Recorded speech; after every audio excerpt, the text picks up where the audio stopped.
first of all, massive thank you for coming down, Laura. And I was kind of joking earlier, I was doing a bit of my research this week, and I'm not sure my book's big enough really, given how much you've been doing especially the last kind of 6 months. So for anyone who doesn't know, and I'm sure most people do, how would you describe Sustainably, and what's the story behind starting? Yeah, so I guess the essence of Sustainably is just to make it really easy for everyone to have a positive impact every day. And that was the kind of simple thing, and to enable businesses to get involved in what their communities actually care about. And that's kind of where it all started. But I think the story's been quite a long one, and first of all, really kind of weirdly connected to StartupGrind, because before I kind of had the idea for Sustainably, I was doing this Google Squared course as part of my day job, which was head of strategy and insight for a FTSE 100. And I guess I was scouting for startups myself to come and work with us as a large corporate, and I attended StartupGrind in the European conference in London. It was the first, I think it was maybe the first year it was there. Yeah. So kind of weirdly, there was this amazing guy on the stage called Scott Harrison, who runs this charity called Charity Water.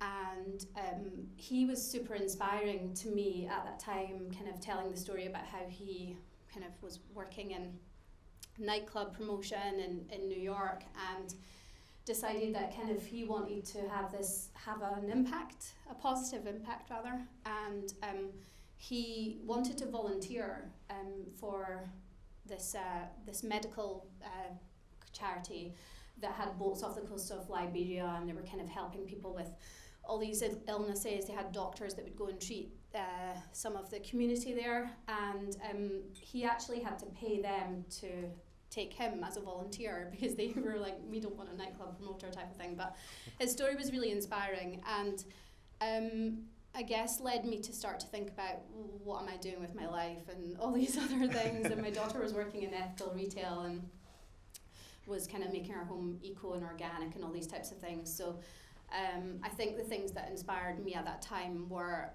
for sure, Scott and being part of that conference, but also things like Acorns Investing, which rounds up your spare change to your investment portfolio. So I was working in the investment industry at the time, so I thought, why can't we do something that rounds up to what you care about? And things like Pokemon Go, where you can interact with your environment, and Tom's Shoes, where you buy something and does something good. So those types of things led me to pitch to get into the RBS Accelerator when it was called Entrepreneurial Spark. I'm not entirely sure what it's called now, but it was the first intake into Gogarburn, and we kind of just pitched up, did our 60-second pitch, and then we got accepted, so we quit our jobs and went to start in this accelerator, thinking we'll get access to all the bank transaction data in 6 months. This will be out the door. It'll all be good to go. And then, it didn't happen exactly that way, because the banks were not intending to release their APIs at that time. So it's kind of been a long journey. But I guess fast forwarding, not that far, because that wasn't that long after we pitched to get into RBS, but I'd also pitched on top of the glasshouse roof to get onto the Silicon Valley Accelerator, and we went there with this company that's called We Are the Future, which they're now called FutureX, or there's a different company formed there called FutureX, but we went on their accelerator program to Silicon Valley, and for one night we went to StartupGrind in San Francisco to this event where I met someone called TD Lowe, who was running the StartupGrind program in San Francisco, or she was running the, what do you call it? It's not the cohort, but you know what I mean, the chapter. Chapter, yes.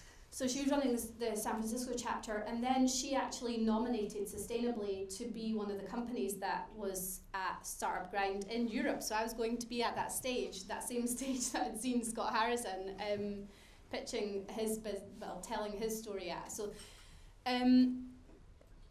that was really weird, because I guess kind of really thinking about the whole StartupGrind, connecting, ecosystem, all that kind of thing, for someone in the other side of the world to kind of recommend us to go and do that. And then we were a top 3 startup out of 2,000 globally, which was like incredible. So during one of the breakouts at that time, I went into to just sneak in to see what's happening on the main stage. And Miguel, who's one of the founders of WeWork, was talking about the WeWork Creator Awards. And I'm like, oh yeah, that sounds great, we'll apply for that. So we applied for that, and we didn't get through to it, but we applied for it again the next year, and we won that. So we're like, oh my God, what is going on with StartupGrind? Because there's definitely something there. So that's the StartupGrind story. Oh, wow. Yeah, so something about StartupGrind. Yeah. It's great marketing for us. Go to the events. You'll meet interesting people, or hear about interesting things anyway. Oh, that's fantastic. And I guess one thing I was kind of really keen to ask about was pitching. Mm-hmm. So really, how much experience you've had up until now. Have there ever been any moments where you've maybe changed a part of the message, or just any kind of pitches that are maybe not gone as well? I'm sure there's not that many, but I think that pitching is a real sort of expertise, and when you're kind of taking it down to 60 seconds and that's what's going to get you like some money or whatever it is you need, you have to really spend a lot of time doing it. People don't think you do, but you actually do. And unless you get your pitch nailed and know your audience, because it's not even about what you think it should be about, it's kind of what they need to know, that will get you what you need out of that moment. So I guess the biggest pitch for me was doing that 60 seconds in front of Ashton Kutcher and Mila Kunis and the co-founder of Monzo and the editor of British Vogue and the founder of Peanut and various other things, was one of the biggest pitches. And weirdly, when I went, well, not weirdly, because kind of just happens like this, but I had been doing a rehearsal before, and one of the basically the owners of WeWork is the sister of Adam Newman. She presents the awards, and she was on the stage listening to the pitch, and she was like, that doesn't make sense to me, you have to say something else. And I was like, shit, yes, I do, you're right. And then when I went on stage, I even changed it again, and it was kind of, that was unplanned as well, but actually, and then when I came off the stage, I was like, oh no, that was really bad, but actually in retrospect, when I played it back, it was actually better.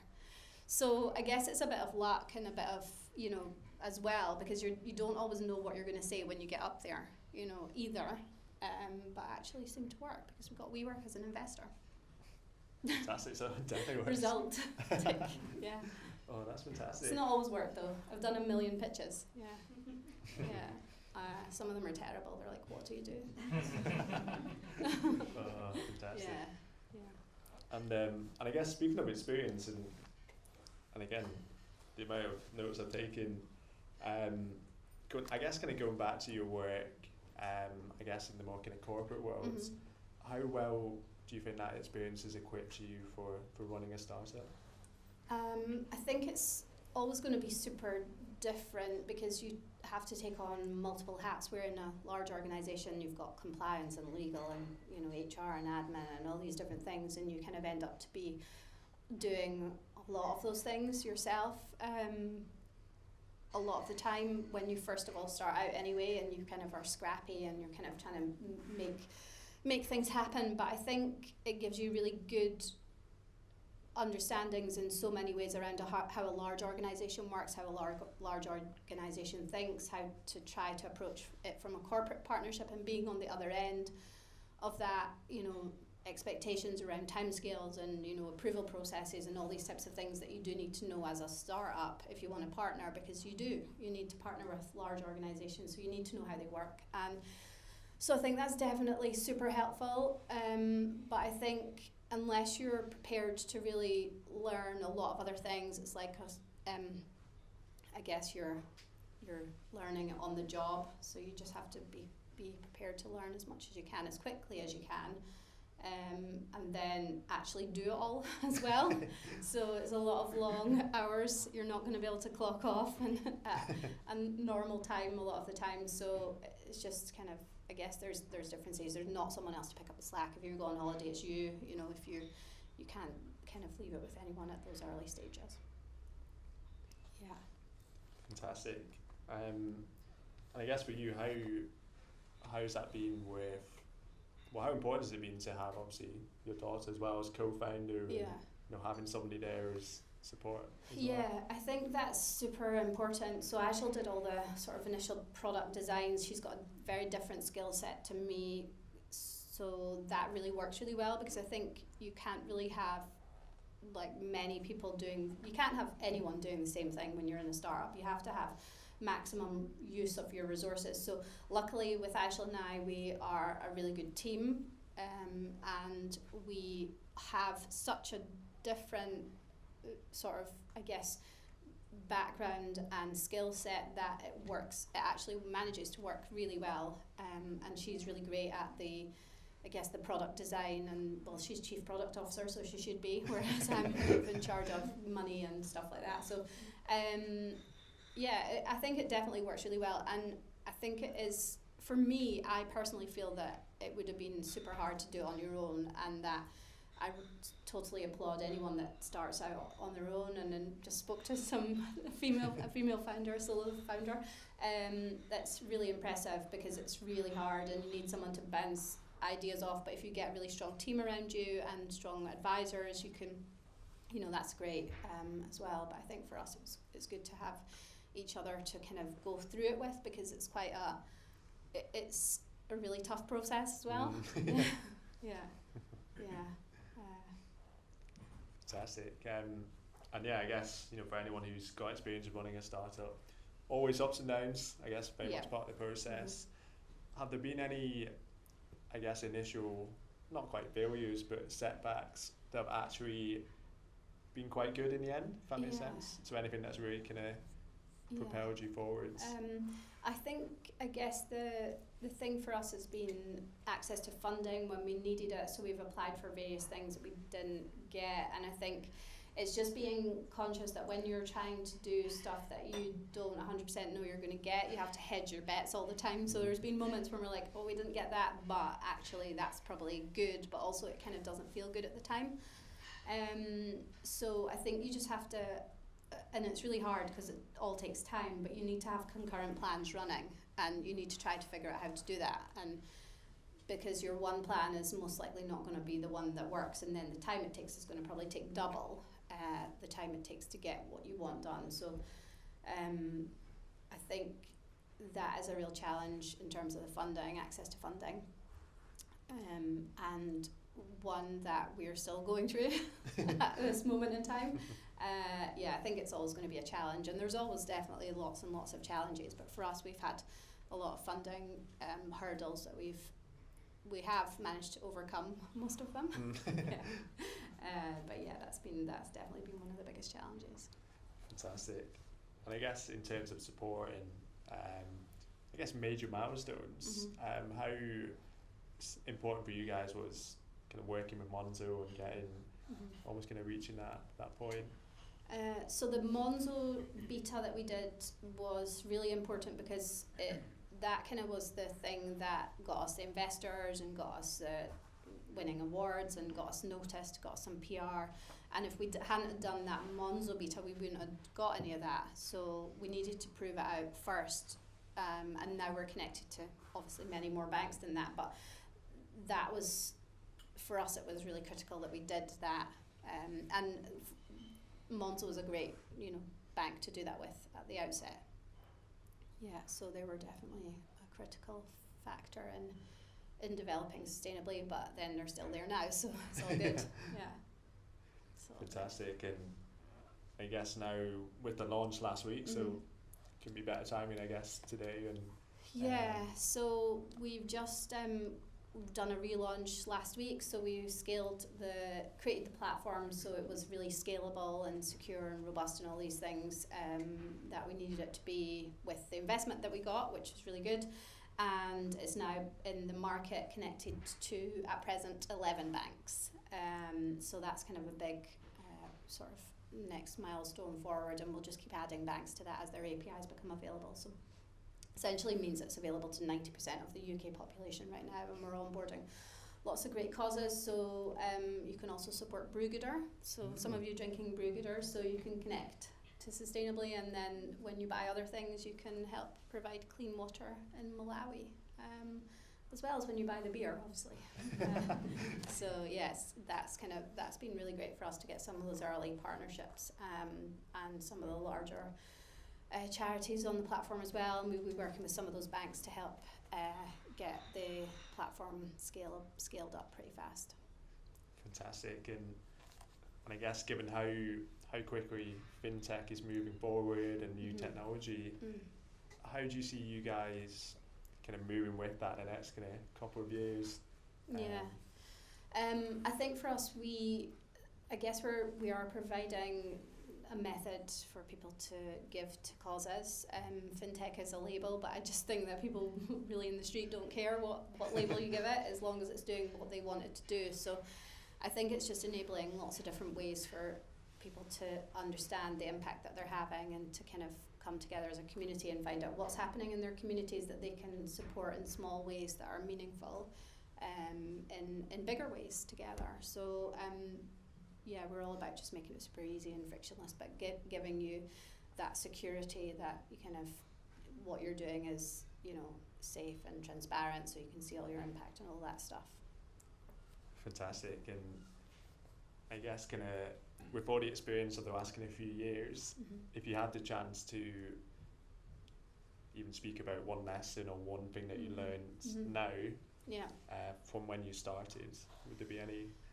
I think the biggest thing for us was we were a little bit ahead of where the banking sector needed to be to create our product, so it was only going to work on a couple of banks initially. But I think the biggest thing, if you're going to create a tech product, you have to have a lot of money to hire your tech team, or get a kind of co-founder that's an engineer at the outset, because it costs a lot of money and you need all that resource up front. But I think the difficult thing is that because people want to know that what they're doing is going to be great, that you kind of have to prove it in so many ways. So now we have a really great engineering team, but I think at the time we went around to all the Skyscanner meetups, and we'd be like shouting out for engineers, and they'd be like, oh, whatever, I just want to listen to the kind of coding class that's going on after this.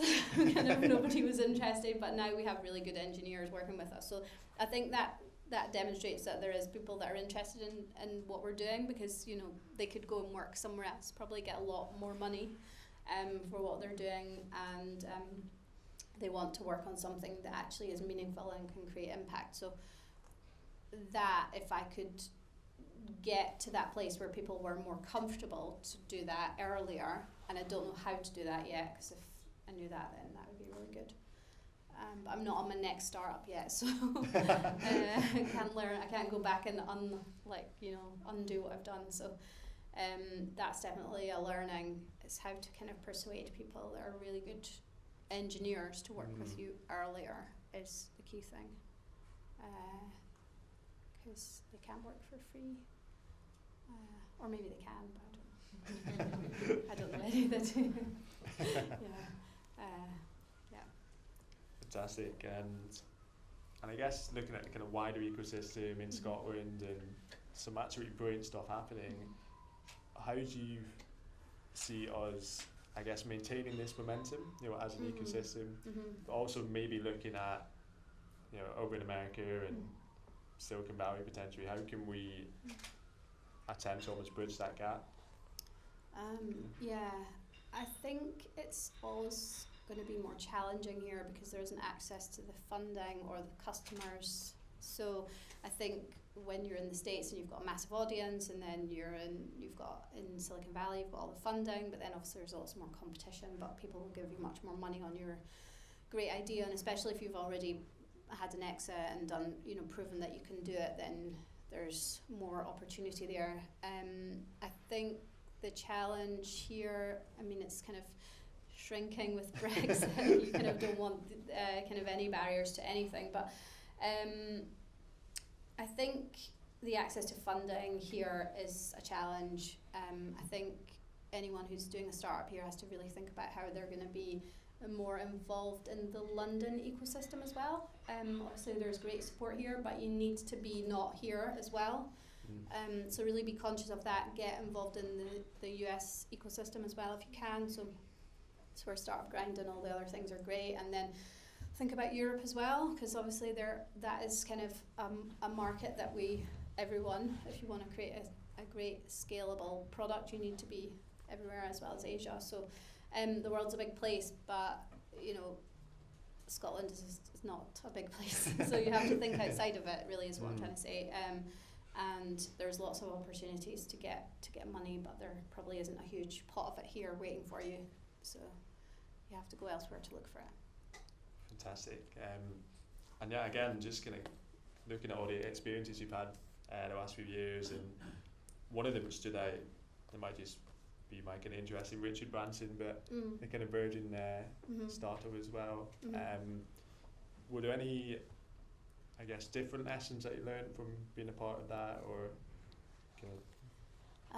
Yeah, so we applied for Virgin startup loans to create the first version of the product, and that was really good because you can get a startup loan elsewhere, but you don't get advisors and access to the Virgin type of activities. They run lots of things now as well to help support startups. So I thought that was a really good opportunity. So we got some really good mentors out of that, and then we've met Richard Branson now a couple of times, and you know, Holly Branson tweeted about us. I don't know if that's like VIP, but yeah.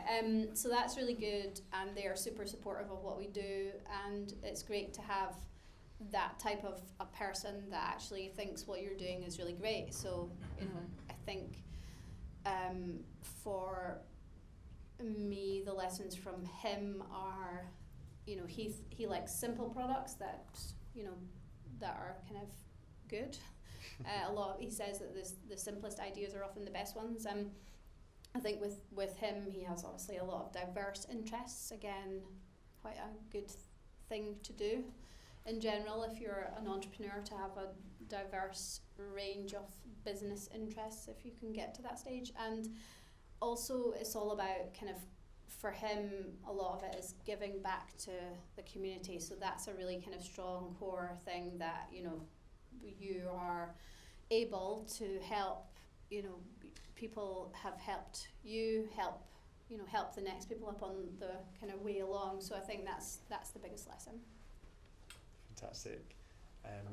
I think in terms of kind of scaling and growing the company, what for you has been the biggest challenge of kind of growing in terms of the team and? So I guess that it comes back to, I think for us it's all about the funding. So if we could put a shit ton of money on it and just double the team overnight, which kind of hope to do, that would be brilliant. So, but you have to be, I guess, craftier when you're running a startup. You have to prove the demand, give all the metrics, all this kind of stuff. So you have to think about, why is someone going to give you this money rather than the next person? You know, put your sort of head into the mindset of those investors and give them the numbers that they want to see and all that kind of stuff. So I think that it's challenging when you're creating a fintech product that has to be regulated and is using lots of, you know, is using financial transaction data, which has to be, you know, that layer of security. So probably you could create products that have less rigor around them. That would be simpler, but obviously we haven't done that. We've created something that's extremely complex to deliver, but I think that's part of the challenge, and that, I guess, is a good thing as well, because if it was easy, then, you know, I guess you'd just be bored or something. I don't know. Very true. And what kind of lessons or words of advice would you give to somebody who's maybe thinking about starting and they're very kind of hesitant and they just need that almost, not quite motivation, but encouragement to? I guess you have to really love what you're going to do, because if you don't love it, then if you're going to try and do it, you don't love it, and then no one else is going to love it. So you have to be really committed to what you're doing and be prepared to put in all the hard work. So it's really not always going to be for everyone, but I think the best thing to do is to validate it all at every layer. So speak to people that don't know you, don't care about you, that, ask them questions that they can't lie, like that mom test book where if you asked your mom these questions, it's like kind of trying to make sure that you're asking the right questions so you don't get these false positives, and make a website yourself and get people to sign up for something that doesn't exist just yet, to kind of prove that there's demand. So when we first did this, we put some money into Facebook ads, and we got like an amazing response for a product that didn't exist, and it was a little bit crappy because you're like, well, actually that would have been really good if the product did exist, but didn't exist. So I think you have to do stuff like that, because then you know that you're doing something that's worthwhile and people want. Because if you didn't do that and then went down the route of creating it all, and then you get to the end and you're like, well, why did I do that? Why? You have to be really conscious that just because you love it doesn't mean that someone else is going to love it. So I think you have to take on that customer feedback at all points and make sure that you're asking the right questions is the key thing. Fantastic. And I guess I'm sure there's maybe not been, but have there ever been any moments where I've been really kind of up against it, and I think if you look at I'm not sure what the statistics are for startups that don't quite make it. Have there ever been any moments that you've kind of thought maybe it's not going to quite make it, and what kind of gave you that sense of continuing? I'm trying to think of kind of all the moments because there's a lot of moments a lot of the time. So today, for example, my washing machine burst a pipe, and I was like, why am I doing this? Because I've got all this stuff to do, and it's just a nightmare, and it's all this stuff, and you're like poor because you're a startup and all this type of stuff. So I think I guess it's the moments where you didn't win the thing you thought you were going to get, you didn't get the funding you thought you were going to get, the product has these issues, it's going to take longer to build, your runway is running out. You have to just be all over all of it. So I think when you are a startup and you don't have all this well-funded startup story, where you might come from a group of people that get less money than some other people. So, those types of things are a challenge, and it's just being resilient enough and being crafty enough to make sure that you have other things happening at all times, because it's not just you that's relying on you, it's other people now when you have a team. So it is challenging, and you have to really love it, and you have to have people also love it, and you just have to keep going for it, because it's only over when you say it's over, or when other people say it's over, maybe. But you know what I mean. Yeah, it's kind of you have bad days, you have good days, but it's just I think some days are pretty challenging. Yeah. Definitely. I think anyone who's been involved with a startup or running their own can definitely testify to that. Do you have any kind of routines or habits that kind of help when it's a bit more stressful?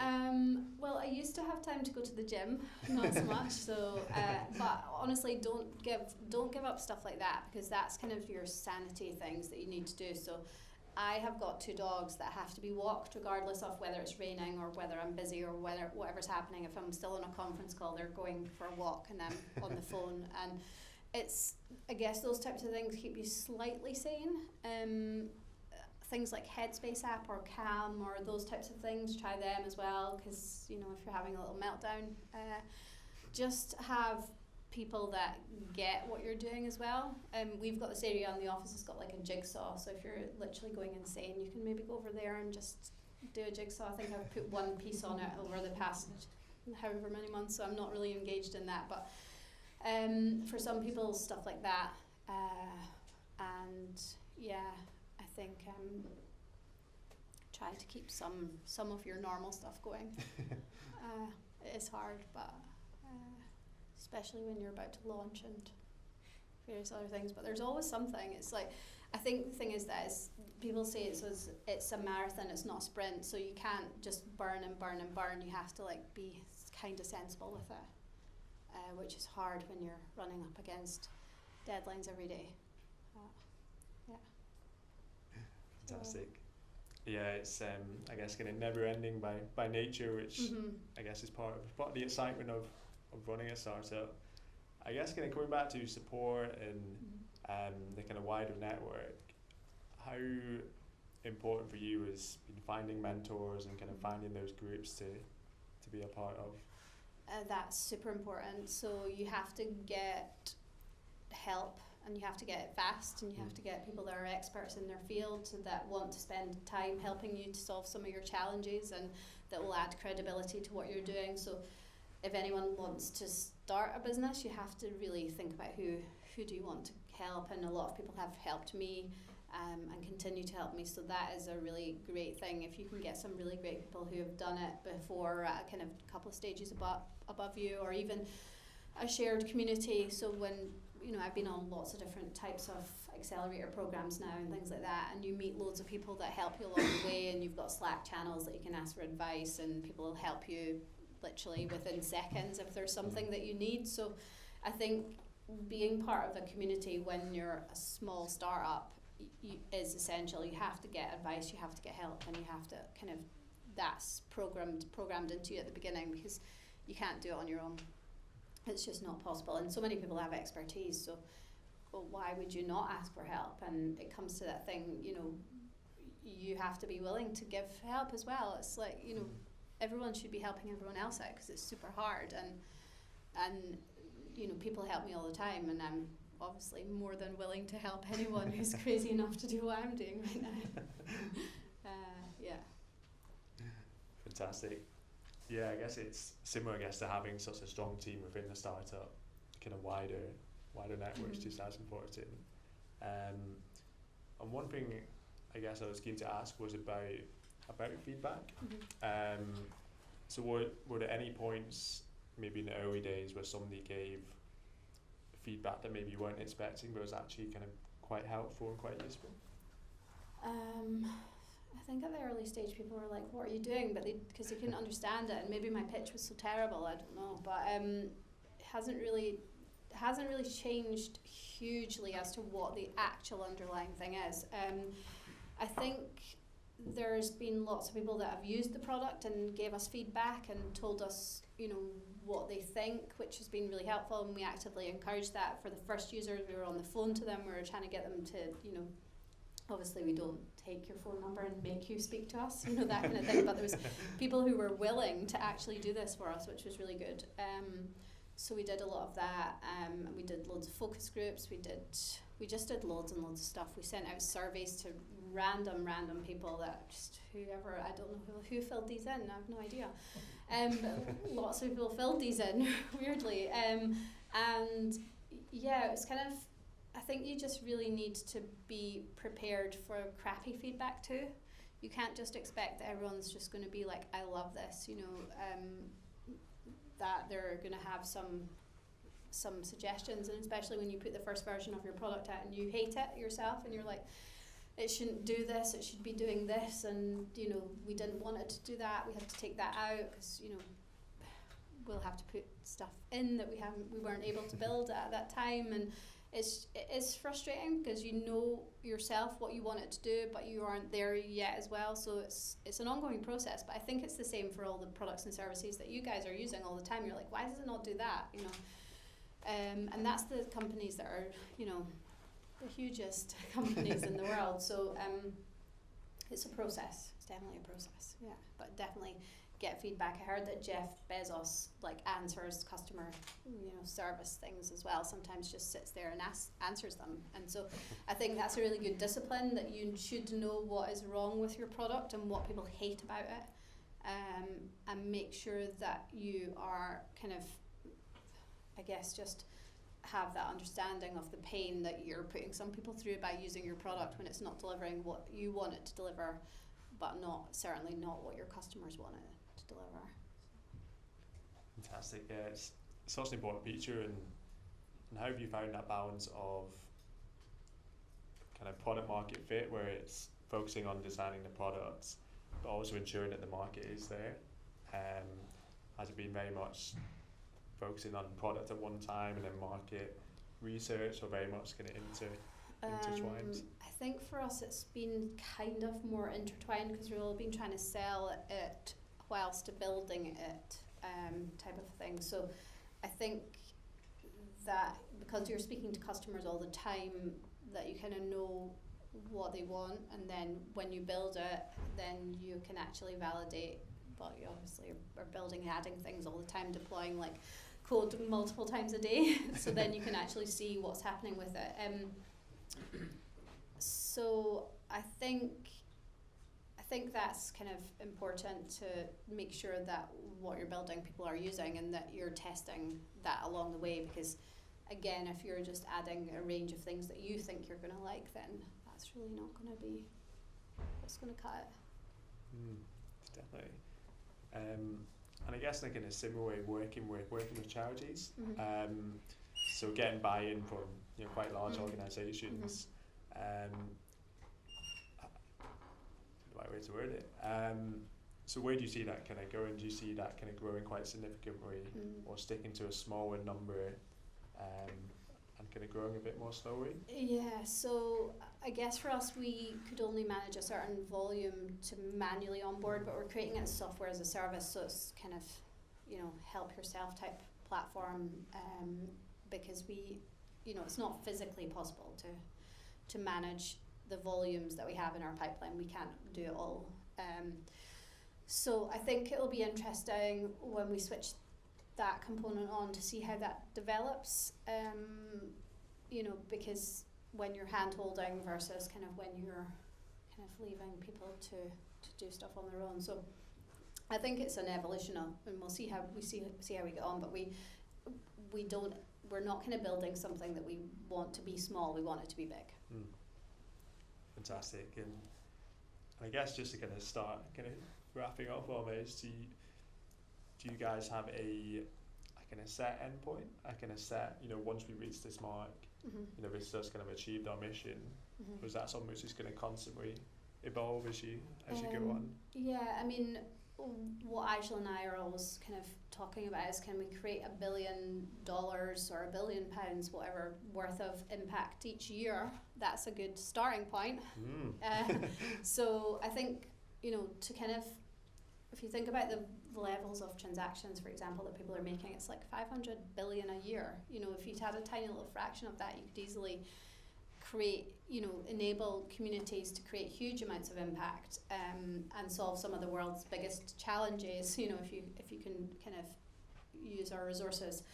So I think there's lots of opportunities to do things in different ways, and we're just trying out to see kind of how far can we get with this, and see how much impact we can create. And it's all about creating impact. We want to try and help with some of those UN Sustainable Development Goals, see if we can hit some of those markers. We've got a data science team, so it's all about kind of measuring our own impact as an organisation, enabling individuals and businesses to measure their impact, and I guess all about kind of creating impact. So as much impact as we can create is a good thing. Fantastic. No, it's honestly brilliant to see, a startup that's very much got that at its core. Because I feel, we keen to get your thoughts on this, but a lot of companies getting into speaking about values and speaking about mission, but there's no kind of real substance. So honestly, it's brilliant, to see a company that's got that at its core, and to be doing so well, which is absolutely fantastic. So we've got time for questions, if that's okay. I know the guys will be keen to ask some more. So we should have the microphone ready. Hope you're working. So who's keen to go first? Yeah, going over there. Fantastic.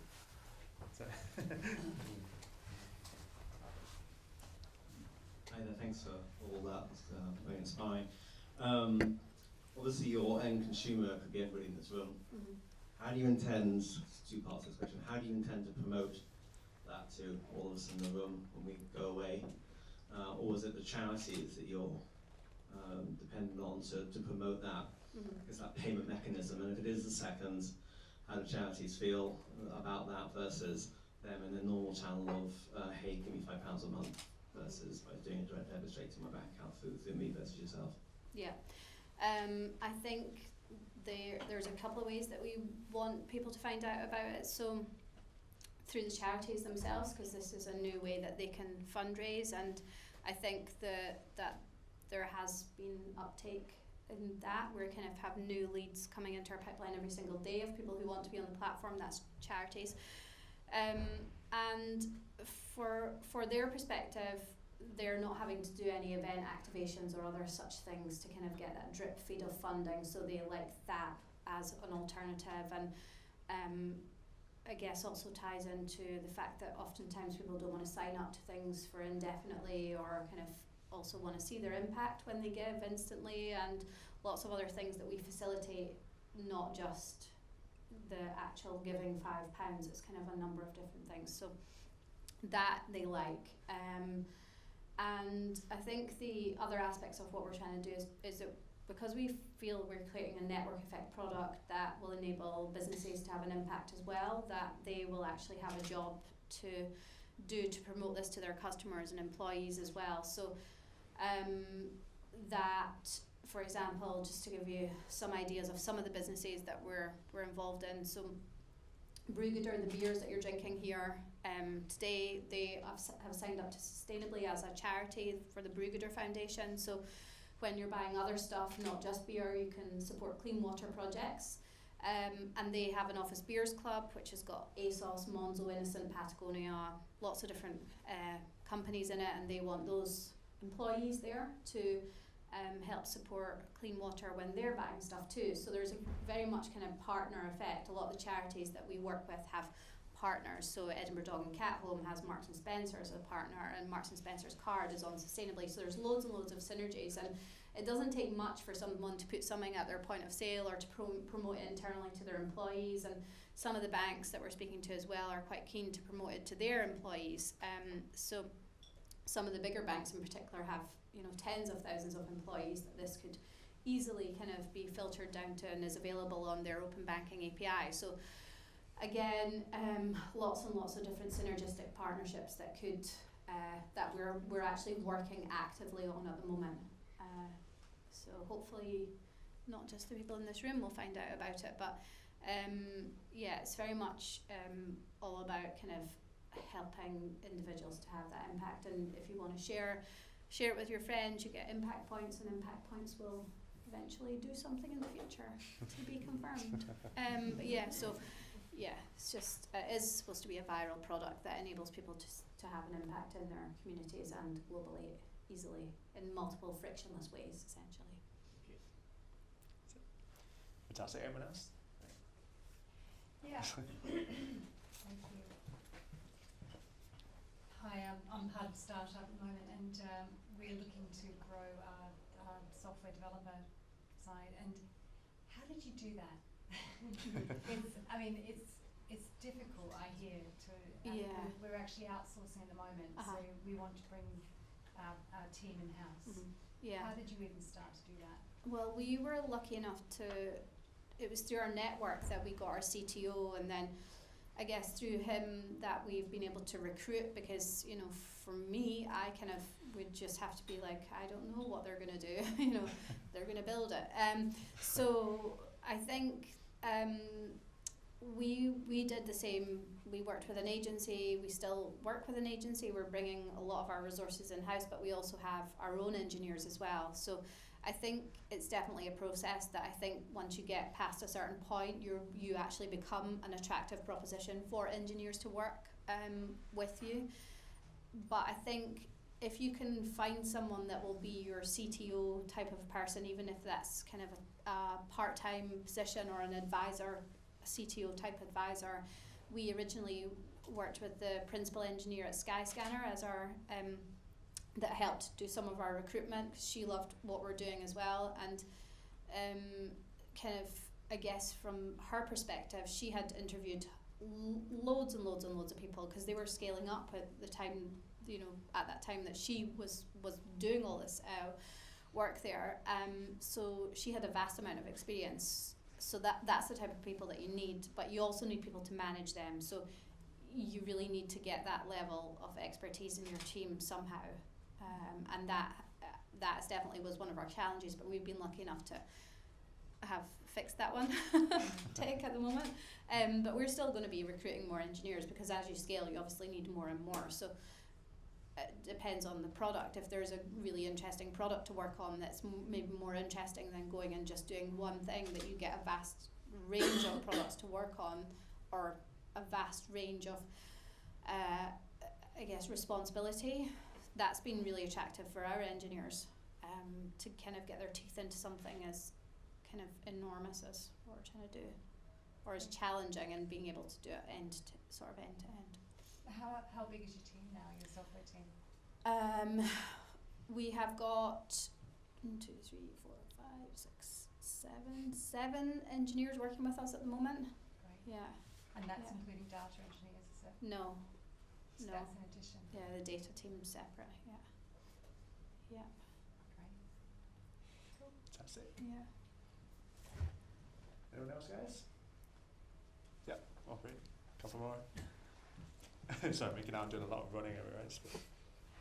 Yeah, thanks so much for spending the evening with us. I'm keen to know a little bit more about your relationship with your co-founder. Mm-hmm. I can't imagine that's pretty common, right? That you and your daughter would set this up. How do you separate those two lives that you have, the personal and the business? Because I can't imagine how difficult it is. And I suppose that, what were your reasonings for kind of coming together with your daughter for this particular project? I guess I'll start with the end point. So for Eishel and I to start this project was kind of happened just kind of by chance almost, because I had the original idea for the business, and then I had this post-it wall in the kitchen, which was just very interfering off your day life. It was just there, and it was kind of very in your face, and she started kind of getting involved in that, and then it kind of just became a thing. And then when we pitched to get into RBS, we were like, yeah, let's just do it. So it wasn't like I never thought I would have a business with my daughter ever. It kind of just happened, and then she went and created all the product designs and all this kind of stuff, and I was kind of doing, I don't know what I was doing, but I was obviously doing a lot of stuff. But for that kind of thing, it just sort of happened. I don't think I could have worked with any other member of my family, probably none of my friends. I just don't think it's going to work well for everyone, but for us it works really well. And how do we separate it? Well, I think sometimes you just have to say shut up, like that kind of thing, or be like, we have a really open, honest relationship. So if I'm trying to ask a work question or vice versa, and it's just like past beyond that time of like you're just like you can't take it anymore, and you just have to say, look, I can't, can we speak about this tomorrow? Like, it's time out. But luckily we have a really open, honest relationship, so we can do that, and nobody's offended or anything. I went through the stage of buying lots of business books, and she was like, read a fucking book, and I'm like, hey, I get it, right, but it's kind of like that kind of relationship. So I think the thing is that it's not like a traditional mother-daughter relationship. It never has been since the age of like 3. She was acting like she was 18 or something. She was like bossing me around and stuff like that. So that kind of level of dysfunction works really well as co-founders. Yeah. So it definitely is not going to work for everyone, but it definitely works for us. Yeah. Oh, fantastic. I mean, that's a brilliant one to end on. I know we need to dash off ours soon. But once again, massive thank you for coming down. Can't imagine how busy you are at the launch and everything else. So thank you for coming down. Brilliant to chat, and I think I can safely say we're all, you know, rooting for Sustainably. I'm really excited to see how much it grows the next few months and next few years. So Thanks for again. having me. Thank you. Thanks so much.